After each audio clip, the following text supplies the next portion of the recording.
የተሻለ ነገር አስበህልኝ ነው ፈተናው የበዛው።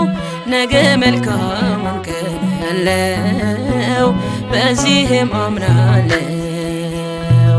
የተሻለ ነገር አስበህልኝ ነው ፈተናው የበዛው።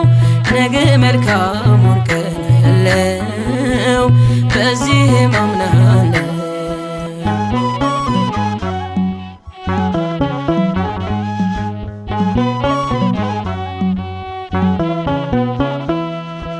ሰው ነኝ መቼ እቸኩላለው፣ የሐሳቤን ቶሎ እሻለው።